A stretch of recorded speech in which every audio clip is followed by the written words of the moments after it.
Good evening. Welcome to the EFL show here on the West Yorkshire Football Show, taking a look at the weekend's action and looking ahead to this weekend's action. As always, joined by Steve Brown covering Leeds United for us tonight, Gaz, who's covering Bradford City, and Steve Downs covering Huddersfield Town. We'll be asking the big questions, such as, has Mark Hughes been sacked yet? And other questions where no, that is the only question, really, isn't it? We will come on to Bradford City a little bit later. We'll spare you for now, Gaz. We'll start with Leeds United.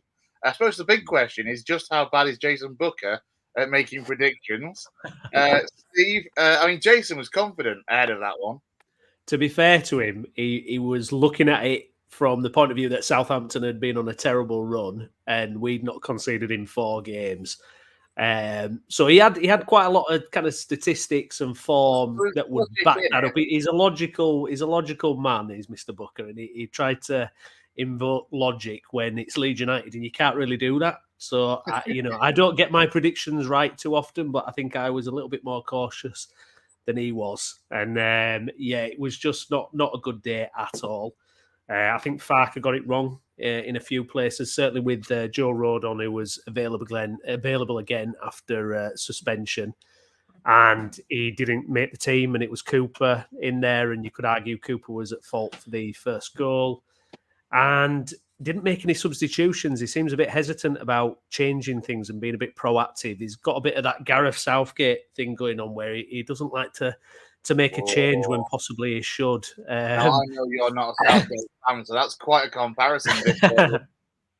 I know, exactly. But yeah, half-time it was 3-0, and you're thinking, surely we've got to see a change.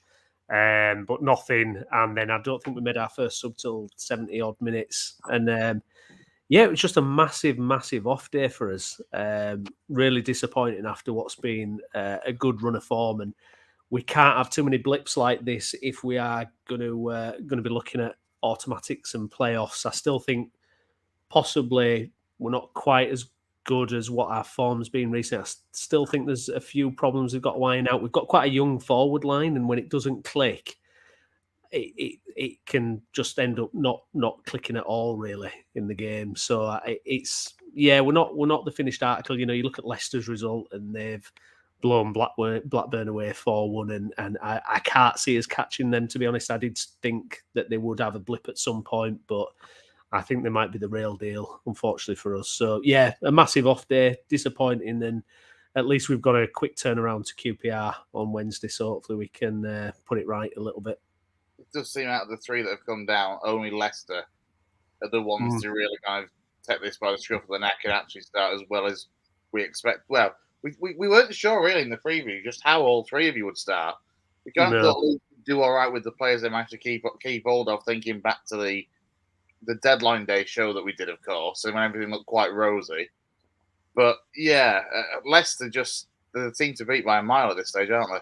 Yeah, absolutely. Yeah, Maresca's gone in there, didn't have much of a managerial record. He kind of got sacked at Parma after a few months there, and it was an unknown quality, really. It was an unknown factor, but sometimes these kind of mad gambles can pay off, can't they? We've seen that before. I mean, look at Wagner at Huddersfield, and there are examples of that. And plus Maresca, he's obviously got good pedigree working with Pep for so long. Yeah. It just feels like it's just clicked for them completely. I know they lost that game fairly recently, 1-0, but I mean, apart from that, they've won every game. They're just absolutely flying. I think they're in a step up from Leeds at the moment. A bit of a wake-up call for us, really. What do you think Leeds need to iron out to kind of get to where they should be with that squad on paper, at least? I'm getting a bit frustrated with. I mean, Jason raised this point at the weekend because I was frustrated that Cooper was back in the team. He's dropped Ayling for the last couple of games, which I think was needed for a long time, because I think Ayling and Cooper are not what they were. Cooper's come in and he's made mistakes since this last injury he's had. And I'd just like us to just play your best players. You've got Joe Rodon there, who's been an absolute beast for us all season. Ben White 0.20. This is what we think of him, how well he's done. Play him, just play him. Don't we have this thing about we need someone with leadership and experience, and I get that. But for me, Joe Rodon's shown leadership, he's shown character, he's clearly good enough. And how And I old think is he? he's Is he only about 24, 25. He's only Yeah. young. He's a young guy, but he's like a little bit like Ampadu. He just plays beyond his years. And I think we don't need to be thinking that we've got to get these old guys still going in. I think they are past the sell-by date a little bit. Although, obviously we have so much affection for them. They'll always be part of that special Bielsa team, and we'll hold them in high esteem forever. But I think it's just time to move on. When you've got good players who are on the up, you've got to play them. I mean, Joe Rodon not starting at the weekend was a bit of a crime for me, to be honest. Going forward, it's back-to-back home games, isn't it, for Wednesday night at home to QPR, Saturday at home to Bristol City. Yeah. I mean, QPR, they started as the whipping boys. To be fair, I think they've levelled out a little bit. They're not quite as catastrophic as they were at the start of the season. No. Bristol City, not too great themselves. They're kind of mid-table-ish, I think. Yeah, yeah. A couple of games ago, they were looking decent, but it's fallen off a bit. Though, back-to-back games at Elland Road, you'd be fancying 6 points out of that. Yeah, I absolutely. Yeah, I think if we've got ambitions of top two, certainly, you need to be looking at those games and doing it. We've got to put teams like that away. It's a really good chance after the weekend to get another little mini run together as well. I think we can expect changes. I think we'll get Jadon Anthony. I think he'll have his first start. Whether that's for Dan James or Somerville, I'm not sure. I think Rodon will be back in the team. You might even actually see Ayling come back in because Shackleton's played the last two. But yeah, we've just got to get back on it, get a couple of wins, get the points, and try and get that playoff place cemented somehow. Try and pick up as many points as we can. Really, so much pressure early on though. It's like Leicester are so far ahead. It's crazy. Really, I still were hoping we could maybe win this thing, but it's looking less likely because they're just so good at the minute. It is weird, as you say. Leicester, it's one of those. They're 24 points at the top. Ipswich that we'll touch on in a moment or two when we look at Huddersfield as second, 22. They've got a 2-point lead over Preston, who are third on 20 points.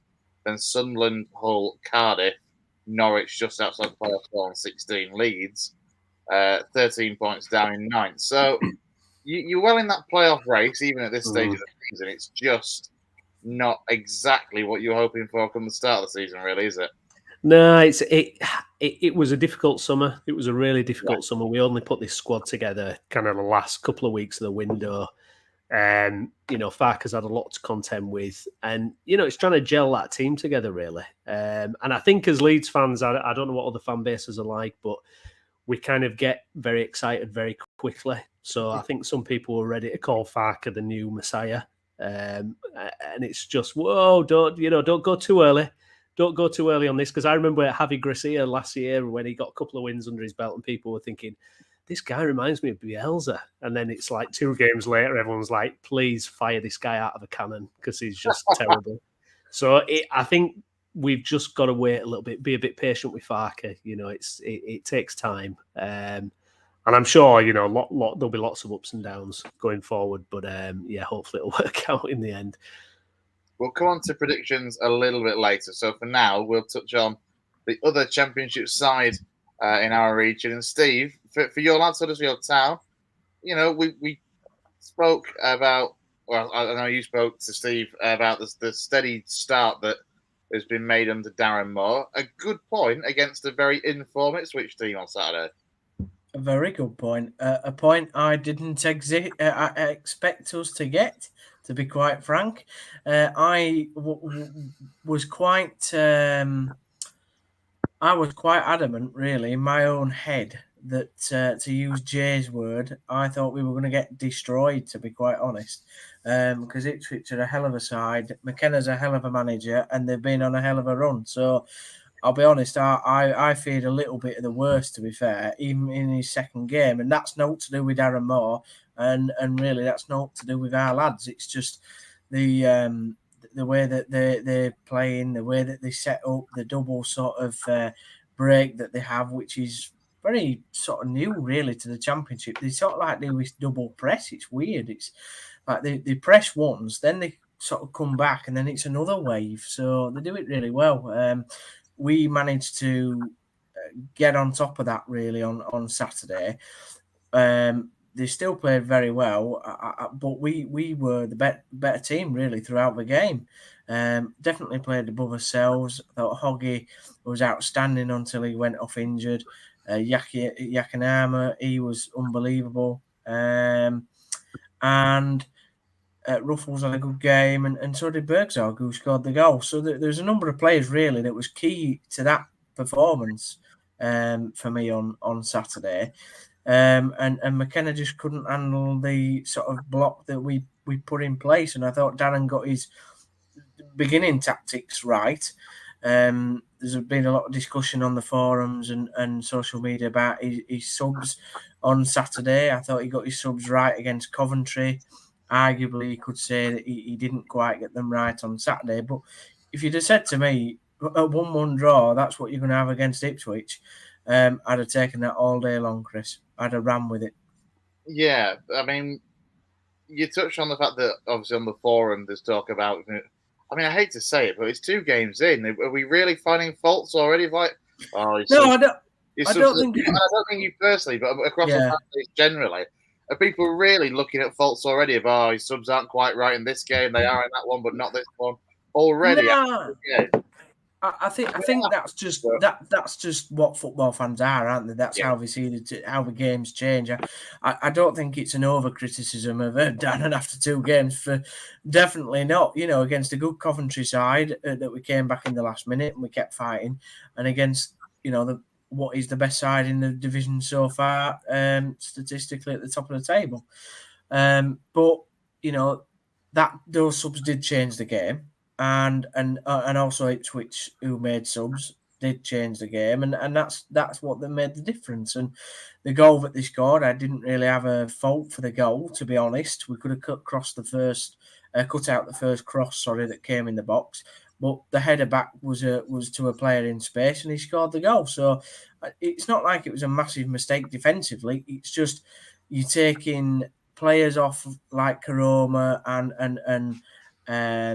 the other lads that came off who were doing a lot of the leg running and a lot of the press, and you put in Huddling on who, and that's not really his game, and Harrod runs around, and but it's the different type of players. So it's difficult when you felt that you needed to make a sub and change the game to give us more legs.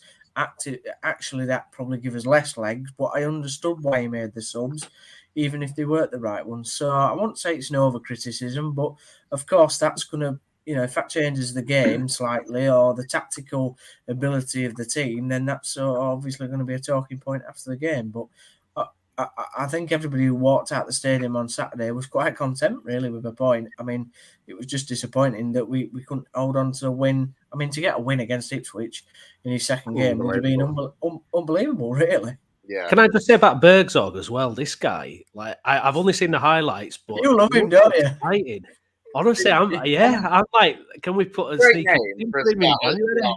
What a great name! He's like a villain in Toy Story. And then, to be fair, I saw his goal as well against Ipswich. Cracking finish into the most fun corner. Do you know what he reminds me of? This is a really weird comparison, but just the physicality and look of him is a little bit like Cody Gakpo. I know obviously the levels are different, but just like the shape of him, I'm looking at him, I'm like, bloody hell, it's Cody Gakpo in the Championship. What's going on? Yeah, found him. He's from Mainz, or Mainz, but he's on loan. We have got an option to buy. I think we will probably take that option because I get the feeling it's a bit like when we loaned Kachunga and it's £1 million.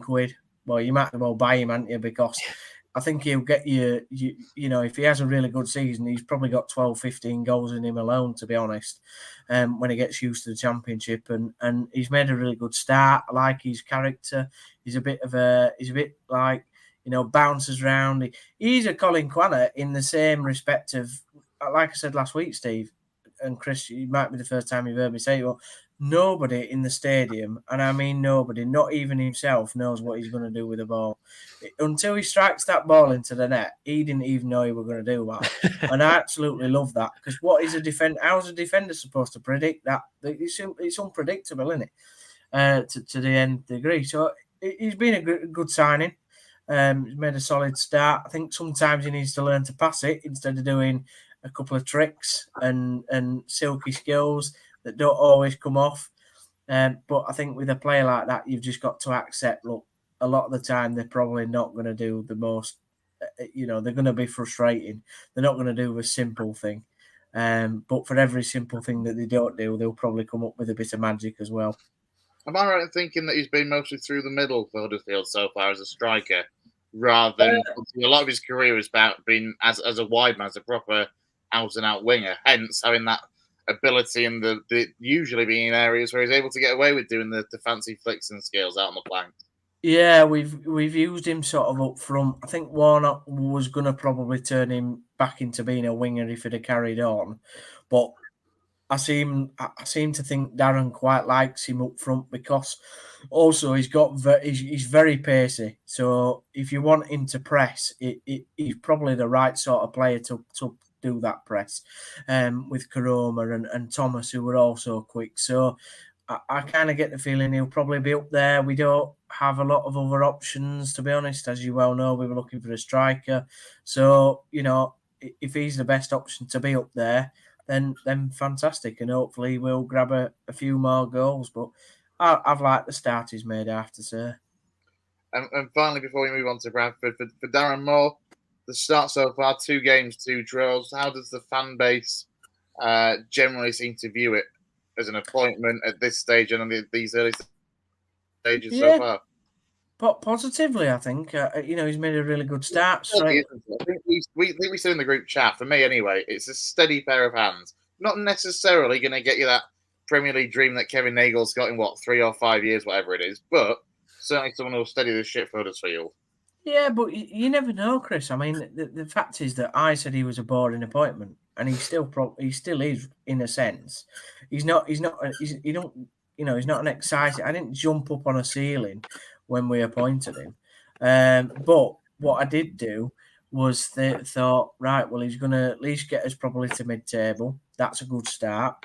I don't think we'll go down under him. I don't see that now. I know it's only 2 games in, and you can probably clip it up when we do get relegated. But I just don't see us going down under him. I think there's too many clubs in a bit of, like you just mentioned 2 there in Bristol City and QPR. I wouldn't say their managers or squads are that much better than ours. And I've always said we're a bit of a blank canvas for him in January to add to it.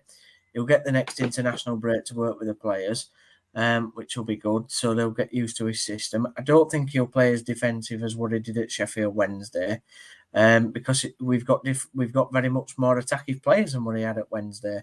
So I think by that nature, he won't be defensive. And I do think he wants to play attacking football. Played some good football at West Brom when he was manager there. We have to remember that. So we can't pigeonhole him and say he's a defensive manager. I like what he's done straight away. The first thing he did at Coventry was come over and clap the fans. I know to some people that's not important, but I think it is. He's already done a few press conferences now and said what he's had to say. On his first home game, he changed the warm up so it was at the home end. I like that, and he's obviously gone round every department of the football club in 2 weeks, and already probably spoken to every person of staff and gets it, and that's what I like. We all know he's a nice guy, we all know that he probably will do a good job, but in the 2 weeks he's been here, he's really impressed me so far, and that means he's got off to a good start. And I think most of the fan base now are, I'd say at the beginning when he was appointed, it was 70-30. Why have we got him? I think now it's more like 60-40 the other way of, right, well, come on now, let's give this guy a chance. Warnock's gone. He's in the building. Let's give him a chance and see what he can do. So, yeah. So, it's positive. It's positive until we lose to Birmingham 3-0 tomorrow, and then it's all negative again, isn't it? Well, I was just had to come to that because I thought, you know what, we may as well get these championship predictions done now.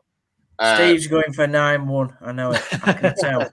So we'll start with you, though, Steve. So come on, then. Birmingham City away tomorrow night. What are we saying?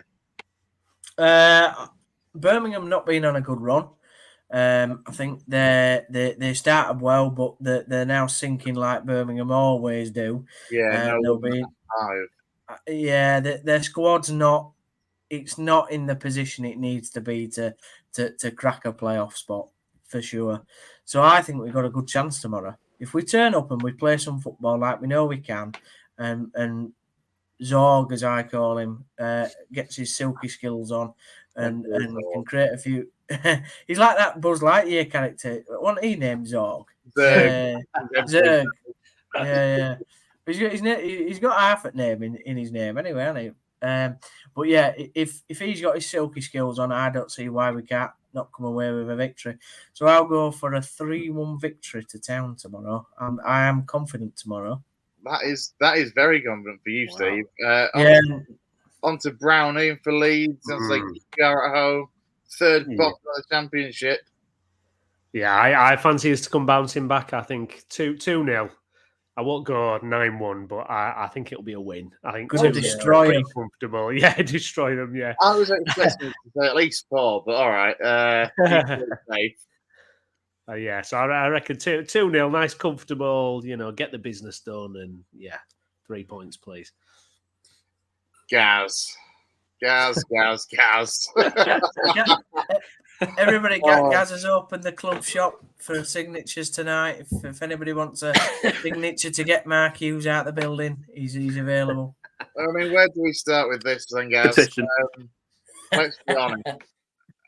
I jokingly said at the start the whole question of, has Mark Hughes been sacked yet? The answer to that is no.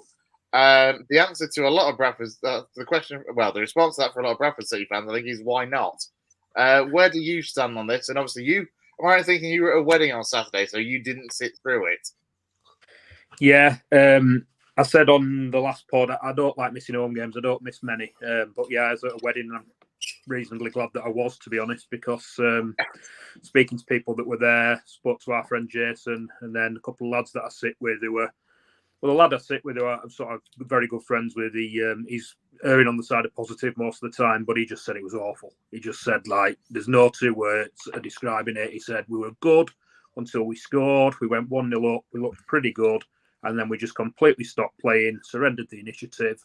And once Walsall had got back into the game, there was only going to be one winner from that point onwards because we just couldn't get the initiative back.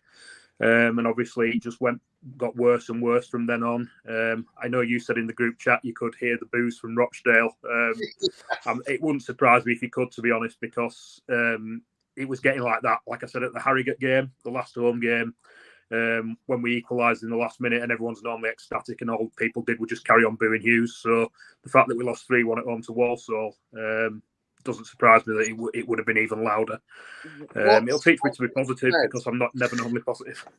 What's been said about obviously from those in the group chat, what was the atmosphere like? I mean, I can imagine, and I'd say it was tongue in cheek when I started being able to hear the boos from Vice Parade, but to be 2-1 down at half time and then 3-1 down at full time, having been there, back in January, so obviously last season for that Rochdale game, and knowing how things had turned then, and that was when, with the greatest respect compared to now, you were doing pretty well back then. I can imagine it was horrendous. It's a good job Mark Hughes is, to be fair, been there, done that, taking a stick before, I imagine, it did other clubs, because it's a massive weight on any manager's shoulders. Yeah, the go-to chant at Bradford seems to be the manager's name and then your football is SHIT.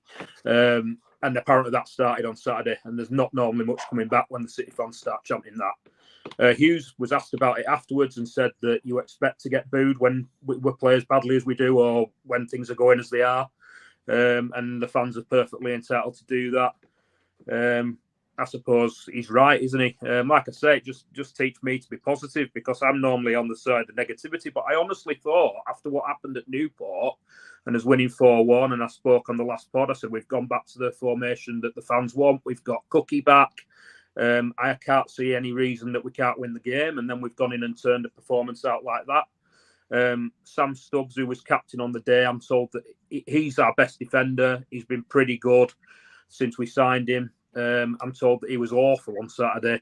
And he was interviewed after the game and said it's the players' fault, not the managers. That seems to be the standard response, doesn't it, when a player's asked in that kind of situation? But he's not going to throw his manager under the bus. But I just don't know where we go from here, to be honest. I've heard tomorrow he might go tomorrow. If I know that was it the Sun or something. However seriously we can take that, but I did see like a rumor about if it's a bad result tomorrow, it could be. You're right. If it's the Sun, we might as well take it with a pinch of salt, aren't we? Well, I was about to say. Well, yeah. But I don't feel how he can carry on, Gaz. Like Walsall are a shocking side. I'm not being funny, but I don't. Because you have been, I know that you say that you're negative, but quite a lot of the time you are at least sort of realistic and say, right, we could have done this or we could have done that. But for you to say, I don't know where we go from here, and you're only in 14th, where, is really a bad indictment of the club as a whole, in it, really, for being honest. Obviously, with my Liverpool and socialist leanings, you'll find me taking the pinch of salt with the Sun, probably, and chucking it in the bin every time I hear anything said about it. But me and Jason spoke after the game on Saturday, and we both were under agreement that if he loses either of the next 2 games, he has to go. The reason we say that is because 2 reasons, really. Said on the last pod, if you get so that you're 7 or 8 points off the playoffs, then really there's no argument for keeping him, is there? The other thing is we play Tranmere tomorrow night, who are meant to be absolutely dreadful. We're going to the game. If we lose that to Tranmere, who are supposedly awful, how can you make an argument for keeping him? Yeah, 23rd there, Tranmere. Yeah, the second bottom. Yeah, apparently. Second bottom, 6 points out of 10 games. I mean, that's, Yeah. If you lose to them, then it's done, in it, really. If we lose there, you can't, you can't make an argument, can you, really? And then the other game, if we lose, hopefully we'll win there. Obviously, I always want us to win, regardless of who the manager is. I want us to be doing well. But the next game, obviously, after that, is Swindon at home on Saturday. And with the way the atmosphere has been in the last 2 games at home, it's just, if we lose that, how's he coming back from that? I just don't see it. I really don't see it. If you lose either of the next 2, I can't see Sparks not getting rid of him. Swindon's 3rd, though. Yeah. To be honest, Tranmere is the big one. If he can't win to second bottom in the league, he deserves to be sacked the day after. Yeah, I was reading there. I know that Jason put an article on the Width of the Post that was a really good read. It was like about the ownership and would you trust Rupp to get the next appointment right? Because there just doesn't seem much energy from the boardroom to really drive this project on. And actually, I mean, I didn't know a lot of the backstory until I read Jason's article, and it was, the fact that he was kind of pulled into this project by, Rahich and then he's sodded off, obviously. You wonder, will he even get that next appointment right, really? I mean, is there any confidence in that, Gaz? Absolutely not. No. Because we go from bad manager to bad manager. That was blunt. No. There isn't, because my opinion is people have a go at Rupp for various reasons, but the one thing that you can have a go at him for is that the buck stops with him because he's in charge of the football club. He owns the football club. And people will say he has no involvement with the day-to-day running of the club, but he employs the people that do. And 100%. At the end of the day, when you're going from making bad appointment to bad appointment to bad appointment, you need to get someone in charge who knows what they're doing when they're making managerial appointments. I like Ryan Sparks. I think he's done a brilliant job regarding off-the-field stuff and the businesses and the money that he's bringing in. But managerial appointment-wise, he's not got one right yet, and he's not a football man. I would like to know, when we do go to appoint the next manager, who he's getting advice off regarding that appointment, because surely he's got to be getting advice off somebody. And I want to know who it is, and I want to see why we've made the appointment, what type of football they're going to play, how it's going to fit in with the football club, what the structure of the football club is from top to bottom, i.e. what type of football are we wanting to play, and why have we appointed this manager to play it? And do you know what I mean? That's what I want to know. I want to know where we're going with it when we make the appointment, and why we think it'll be a success, and what the you're getting me started now. I need to think and get my mind sort of straight in what I want to say. Because it's very important. It's very important. No, You know what I mean? It is Gaz though, because if you get an appointment wrong at your level and you fall through that trap door, it can be horrendous for a football club. We've seen it with too many. Scunny, Lincoln, you can go back through the history of time. The amount of football clubs that have fallen through that trap door and how long it's taken them to get back. Notts County are the same, although they have come back, it's taken them a long time. And hopefully, it'd be great if we could get Ryan to come on as he was going to come on a couple of weeks ago. But it'd be great to get him on and you can ask him these questions because they are important questions. I don't think you have an identity of playing. I know we joked last week and you said you always need a big man up top, but I still don't think you don't have an identity. For me, if he loses to Tranmere, you need to sack Hughes. And you need to get a young, dynamic manager in that's going to take the football club with the scruff of its neck. That he wants to say, right, I'm a young manager. I want to put this football club as my backbone to my career, and I'm going to take this football club on a journey. And if I get a better job, in 3 years' time from it, because I've got the club promoted, then that's great, and I've got a way of playing. But it's the recruitment as well, though, isn't it? It's like, who's the guy from Middlesbrough? Is it Adam Underwood or something? And he was brought in. He worked closely with Hughes, didn't he? Stephen Gent. So I don't know where I got Adam Underwood from. But you can't get recruitment right, Steve, if there's no identity, can you? We know that at Championship, but we know that at Leeds and Town. And the way you get recruitment right is if your manager has an identity of playing and knows what he wants to do. I think he doesn't know. I've got just the man in mind, young, like knows League Two. Oh my God. Football, got a side promoted out of the League Two as well. Oh, great idea, Steve. Danny Cowley it is. Oh, I thought you were going to say Fotheringham then. Yeah, at least it's not won a league of promotion. I was like, no, at least it's Fotheringham. At least it's not actually got a title win in League Two, to be fair.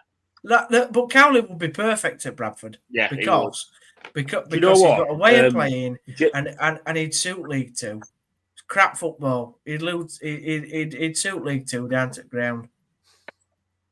I'm not biting. Jason made a good point when I was speaking to him the other day, and we seem to go from when we change manager, we go from one manager who wants to play passing, possession-based football to the next manager wanting to play a long ball, kick and rush, direct style. And then the one after that will be back to the passing game. And then the one after that will be back to the direct style. Do you know what I mean? And it's like, we can't. Yeah. So we, at the moment, you mentioned recruitment before. Hughes and Jen have built this squad together. We've got players on long-term contracts. So whoever the next manager is needs to be following the same style of play that the squad is built to play. Because if you're otherwise you're gonna have totally you know what I mean? You're gonna have to rebuild the squad. Yeah. Well, how many of them players would you keep? How many of them players would you keep by Cook? Not many. Well, I would have said Lewis from last season, but he's been awful this season. Sam Stubbs is good. There's probably more in it than you would think. It's just, is there though, Chris? Is there? Well, look not at proving it, are they? Squad though. The bulk of the squad are still there, and players don't necessarily become bad players just like that. So the players that did well last season, there is nothing to say they could do well again, be it under Hughes in a few weeks' time or under a different manager in a couple of months' time. It's one of those. Just because you go through a tough time now doesn't mean you have to rip it up and start again completely. But Gaz saw this was going to happen, didn't you, Gaz? I don't think the beginning of the season, you said it was either going to go one or two ways, didn't you? Yeah. Yeah, I you said predicted at the start it, of the really. season. But weirdly, it's still only just a little bit bad, as in it's 14th, it's not 22nd. I said at the start of the season that the league was going to be really tough. We had our chance to go up last year. I didn't see us challenging the challenging the playoff places, but just because half of the division are getting promoted this season, so it was going to be tougher than it was last year. So yeah, in a way, I did see it coming, but it's not nice, is it? Even when it happens. Like I say, I just want someone in charge. Not necessarily in charge of the club, but I want someone employed at the club who knows what they're doing when they're making footballing decisions. Like I say, I like Ryan Sparks, and I think he's done a lot of good stuff for the club. But we need somebody who knows what they're doing when they're making the next managerial appointment, and we need to get it right. Because, like Steve said before, there's nothing to say that we aren't going to be the next Scunthorpe. Do you know what I mean? There's nothing to say that we're not going to be the next Chesterfield that's dropped into non-league and can't get out, or the next Notts County, or do you know what I mean? Oldham or Rochdale as they were last season. There's nothing to stop us being that club, and there's a lot of fans who fear that that's the way we're heading at the moment. Well, I can't imagine Bradford being in non-league. I just find that absolutely definitely not. There's something gone wrong there. If Bradford City Football Club, but if Bradford City Football Club are in non-league, then the football pyramid has failed, really, hasn't it? Yeah. For being honest. Like I said, though, the decline since like 2016, though, it's just, how far does that decline go? If you're not careful. It feels like, I think I said on the last pod, it feels like it did before Phil Parkinson came into the club, and he managed to sort of totally change it all around, and we had that good run from 2013 up to when he left in 2016, 17, I think the day it was. It all turned around, and then you're right in what you said. You mentioned it before, Brownie, about the ownership, and when Rupp was the money man, but he was basically duped by Rahic. Rahic was a mess, and he was taking us to non-league, but he's now gone, and Rupp is still there because he owns the club and it's his money. But he's got no interest in football, so he employs people to run the club, and he employs them to run it as a sustainable business. So he's not going to put money in. By that means, and what we earn and what we bring in is what we've got to spend.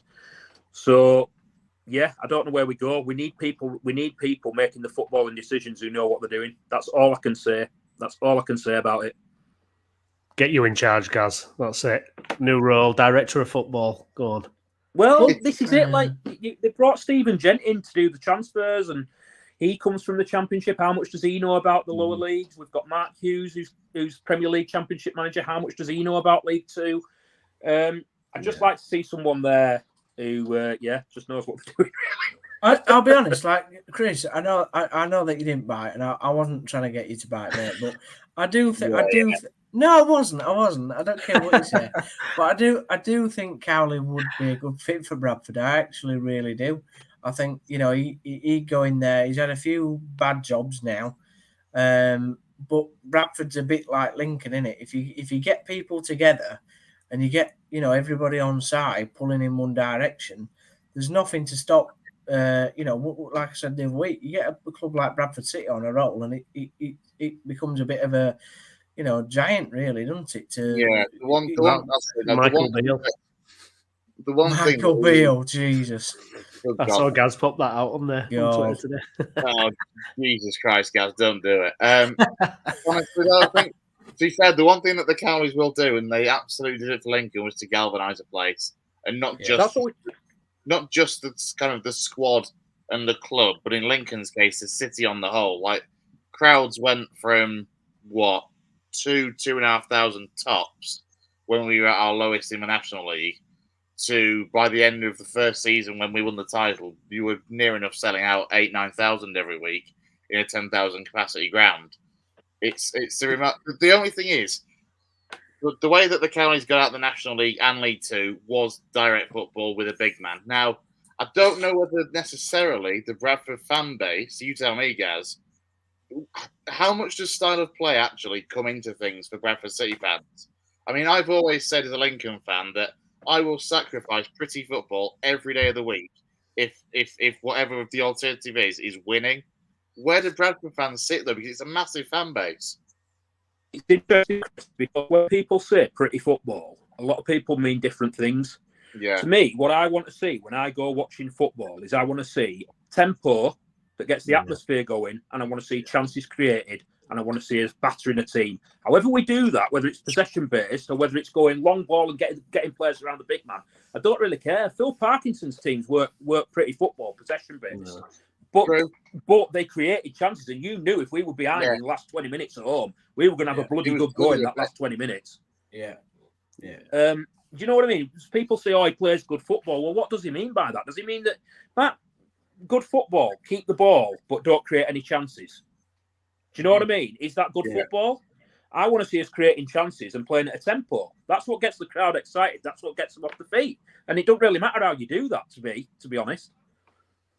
Yeah, I 100% agree with that, and I do think Cowley's would be do a good job at Bradford. I just think, unfortunately, we said last week, you've got no money. Would they come in a month? Because the one thing that they do like is to have a bit of money to spend. That's what they didn't really like at Huddersfield. Portsmouth, I know that they had a little bit more money, but again, probably didn't use it in the best areas.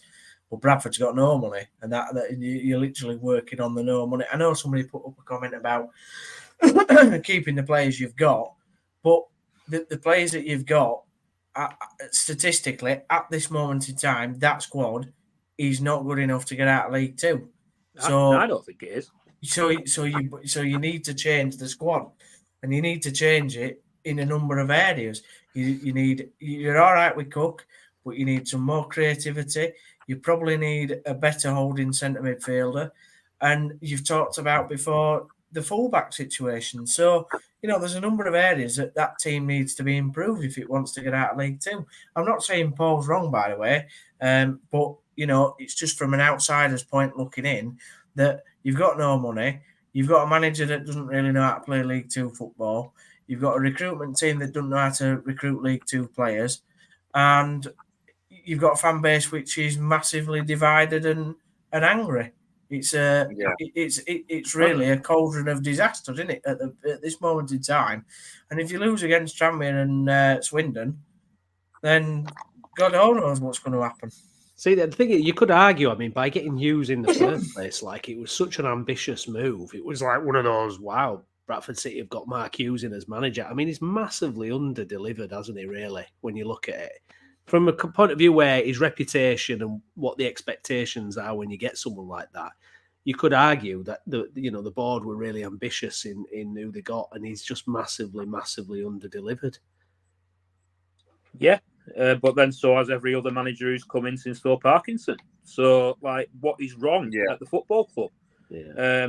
Like I said, you're going back to finances again and recruitment, and I worry about the size of the squad and the players that we've got on these long-term contracts. And like Steve says, whoever comes in, if it's a Cowley, for example, he's going to want money to spend. They're going to want football, and they're going to have a lot more to do if they play direct football as opposed to passing-based football. But I don't really care. I just want it sorting out now. I've had enough. Yeah. To be fair, you know what I mean? I don't care. The churn of players is always high in League Two anyway, so... I know I was saying before about me and Jason saying you want someone who can play football that suits the players, but at the end of the day, if Cowleys are the best people for the job, then back them to do it and let them rip the squad up and let them sort it out again and build a football club. Like you said, you were spot on, Chris. We need someone who's going to galvanise the city like Phil Parkinson did and the football club and get people to buy into it. And I suppose at the start when Hughes came in, that was part of what he did because of his game. He got people excited. And people were coming down to see it and wanting to see it. But the longer this goes on, the season ticket numbers are going to drop, and that is the problem at City. And I think that is part of the reason that we make so many managerial changes, because we know that we sell season tickets at cheap prices. We need to keep those numbers coming through the gates. And when the football is bad and you're dropping down the league and you're not threatening the playoffs, the worry is that people aren't going to buy a season ticket next season. And that, in the end, forces Ryan Sparks or whoever's in charge, it forces the hand to make the change. Yeah. To be fair, I genuinely think with Cook as the focal point, there's probably enough in that squad that they could work with actually between now and January and then do what they can then. But that's by the by. Let's kind of start to wrap things up. And I feel like this has suddenly turned into Hughes has already gone when technically he hasn't. Hypothetically, Gaz, he could come out on tomorrow night against Tranmere, win the game, and then beat Swindon on Saturday. And obviously not always forgiven, but suddenly things start to look a little bit rosier again, for now at least. It could be one of those seasons where it's going to be peaks and troughs like that. What do you expect? Yeah, I don't even think he believed what he was saying then, to be honest. Is he frozen? Because he has frozen on mine. Is he He's frozen? or he's got... Yeah, Chris has got Gaz. So basically, I'll take over from Chris. Are you going to win 5-0 against Tranmere? Do you know what? The thing That's with a no, then.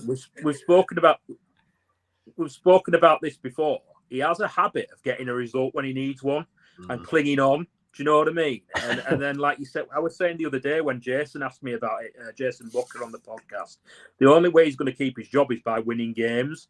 And he obviously lost on Saturday, but it's so bipolar at the moment. We were brilliant against Newport. We were awful on Saturday.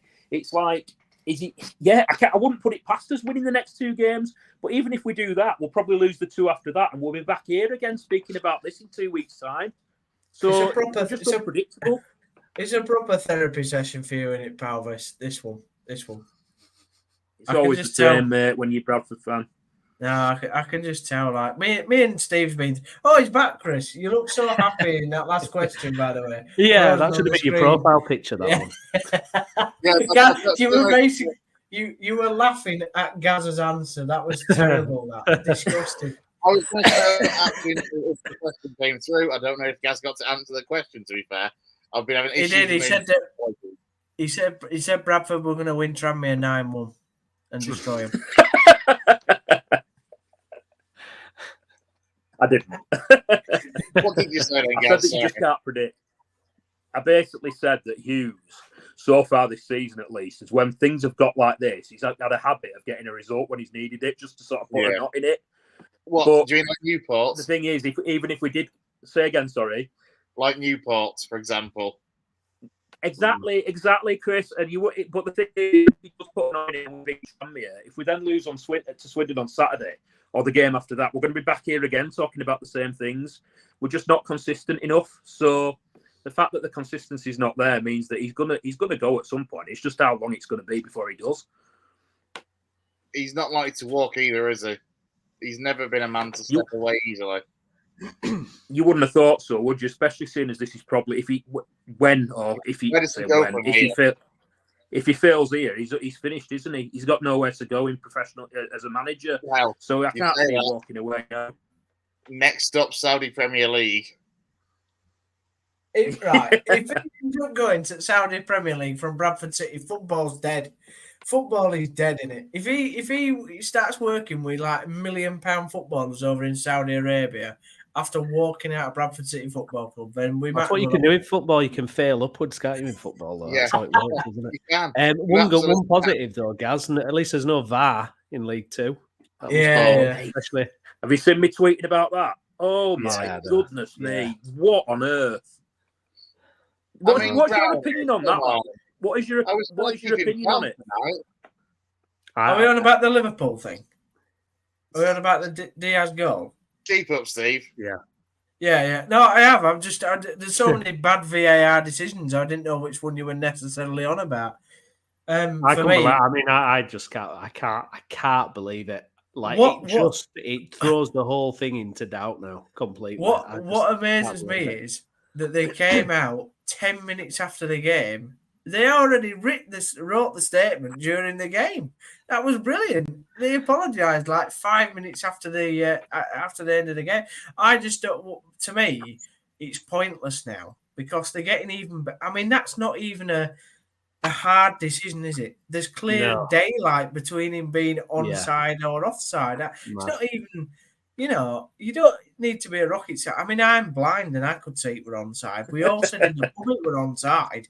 It's like, why? And the thing is, I love the statement when it goes, the assistant VAR referee had a lapse in concentration. He's watching a football game. I like what is going on in that moment. What are they doing? You hit the nail on the head there. That's what absolutely baffles me. How can the VAR and whoever's assisting him in that VAR room, he's got 1 or 2 assistants with him, how can all of them be paying so little attention to the game that they think that the on-field decision is goal? How can all of them be paying so little attention that that's what they think? Scary. Yeah. I don't understand. Saw the flag up, saw the linesman on their camera shots with the flag up. Yeah. Exactly. I've It was just, so quick as well, wasn't it? It was like, oh yeah, checked, and it's offside. You're like, hey. Well, I agree with what did anybody. I don't know if any of you get a chance to listen to Talk Sport and Simon Jordan, but he made a. Normally, I don't really agree with much what he says, but he made a really good point today. He said normally when they get the protocol says if a game kicks off, they can't go back to the decision. But why didn't one of them? There's 3 in the room at Stockley Park. Why didn't one of them say, right, I tell you what, before the game kicks off, we've got to go back. Or even if the game kicked off, why didn't one of them break with protocol and say, right, well, we better get a message to the referee because we've got that horrendously wrong and we need to change it. It wouldn't have changed the game because the game from the kickoff, unless like Tottenham were going to go score down the other end in the first 30 seconds from the kickoff, then it wouldn't have made a difference, would it? So factually, people just didn't say a word in that room, and I just don't I don't understand and I don't understand the concept of why FIFA won't let the audience hear what a referee's saying when we've got it in like 6-7 other sports. I don't get what the problem is. They were in Dubai, weren't they? That were a collection of referees 48 hours before, weren't they? They were in Dubai reffing a exhibition game or something, weren't they? So it's mad. It's just mad. Yeah. And why haven't they so far? They've been asked by both Sky Sports and Liverpool Football Club to release the audio of what was said. Why are they refusing to do it? Editing it, probably. Yeah, probably. Well, this is it. And if it's going, and then if they do eventually review it, release it, have they edited it? That's like you just said, Steve, have they? Yeah. But like Steve says, at least you don't have to put up with it at League Two, and we don't have to put up with it. No, exactly. We've got to rejoice, haven't we? You've got bigger problems than VAR decisions right now, my friend. The unfortunate thing for Hughes is there might be an opening position at Bradford Park Avenue soon, so you never know. He might just hop. That'd be amazing, wouldn't it? He might just hop across the city, might he? You know, he doesn't even need to swap his hotel room in his travel tavern. Out of all the people in our group chat who work on this podcast, I think there's only Lou who's feeling worse than me at the moment. Oh yeah, bless Lou. He's like he's in proper depressive mode. I feel like I sort of started this really from last season. There was only Chris that was really happy, if we remember. You know, it was all going well, wasn't it? Back in November, Chris. But yeah, I was depressive. Then Jay and Steve got the bug, and now you and Lou. It's I don't know. We need some positivity. There's only blooming Dave. Yeah. There's only Dave who don't care about any of us that were really happy last year. Unbelievable, isn't it? Dave, what do you think of VAR? He'd be like, "What's that?" Don't care. Don't care. It doesn't affect facts. I'm not bothered. Exactly that. Oh, dear. I loved it, by the way, just a final point, because I know Chris has to go. But, you know, if they ever put VAR at non-league level, and Gary Neville was on about, we've got 1,000 cameras in the stadium to see where VAR... Where would they put all the cameras at, like, the Shea Stadium? Like, they could... I thought you were going to go, like, typical non-league. And, like, the Shea is a cracking little ground, you know. It is a... Yeah, but not for 1,000 cameras, Chris. Huddersfield Town supporting Oath. Like... Whoa. We've opened some kind of worm now. My fucking and loving friend. As if Halifax Town play at, like, the Dog and Duck pub. Have I said that? The Shea Stadium is a rubbish stadium. Hang on, Dave's ringing. He's not happy. You make some rubbish up, you, Chris. You love the Cows. They play expansive, lovely football. Fotheringham's the best Scottish manager ever. You know, I'll tell you what. The cameras go. Where they go in every other football stadium, Steve. Just to tell our audience out there, Chris is only going at me now. He's only going at me because he got turned down by an Italian winger on Football Manager that didn't sign his work card. And that's why he's jealous. Ladies and gents, this is a jealous man here in the corner, and you can see it full blast. All you successfully proved is that you know how to use the Football Manager editor. I don't even know what that is, Chris. I can't see where to click on the screen, so I don't know where it is. Nonsense. Anyway, before this completely gets out of control, Berlini says hi, by the way. You're right. let's wrap this up, I think. So, we've got an optimistic, a fairly a sensible but positive prediction out of Brownie for Leeds. We've got Steve also very optimistic for his prediction, Birmingham City tomorrow night. And did we actually get a score out of you guys? So basically, is this just pick a result out of thin air and it might just happen? Yeah, it feels like that, Chris. Just throw a coin up and see what happens. That's what it feels like at the moment. Say a scoreline, no, Gaz. Hughes needs a result, I reckon. Say a scoreline. It's bound to be 3-0. Yeah. It's bound to be a 3-0 win. 9-1. Yes! Get in, Gaz! Yes, Gaz. That's it. Clip it up. I can't. Hey, if they win 9-1, Gaz, I'll buy you 10 pints of Guinness. You know that was tongue-in-cheek, don't you? No. I'll buy Mark Hughes a pint of Guinness too. So what is your real scoreline? Not 9-1. What is it? Come on. Like I said, throw a coin up in there. 0-0. Oh, see, I was about to say, guys, I don't know if it's a good thing. I can see City winning tomorrow night.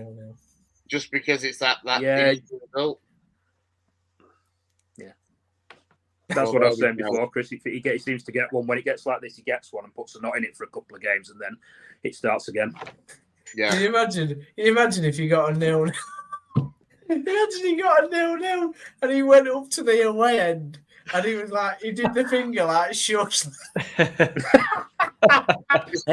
that's the point actually. Did you see? There was we were talking about Stefan Rupp before and how he's basically never gets involved with the football club. He employs people to run it. Oh. Well, he never comments or anything. But when we won 4-1 at Newport, he put something on Twitter, and it's like the first time he's ever commented. And he put, "That's for the doubters." Wow! Why do they do that? Why do they do that? Where have you woken up from? Yeah. Do you know what I mean? I love it.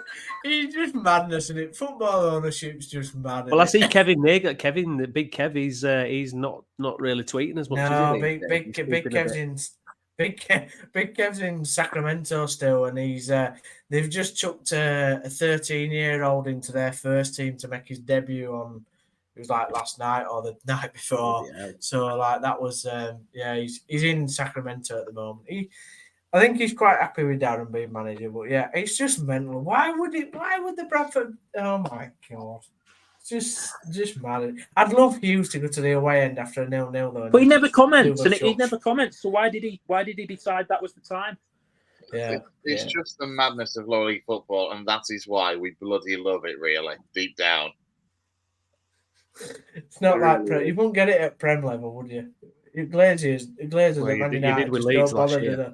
Yeah, you did at Leeds because it's just a nut house. But like at Man United, Glazers, they never comment, do they? It's at top unless you're bowling. That's when you've got enough money that you don't even give a crap. That'd be great, wouldn't it? If Man United win a game and Glazers come out, that's for the doubters. Shut up, Goldbridge. Decline. Yeah, Goldbridge. Shut up, Goldbridge, you muppet. And Neville. Dear, oh dear. Yeah. Well, I think that's probably a fair time to kind of wrap things up, really. Big thanks to everyone that has commented, to one or two that have been in touch. And for anyone that's watching on Catch Up, do give us a like. And don't forget to subscribe to the YouTube channel and follow us on all the social medias. We're on Facebook, we're on Twitch, we're on Twitter, or X as it's still calling known. I'm sticking with Twitter. It's just easier. Everyone knows what you mean there. Thanks for joining us, for myself and the rest of us, guys. Thanks for joining us. Thank you. No worries, mate. See you soon. We'll be back very soon with another edition here on the West Yorkshire Football Show. Good night.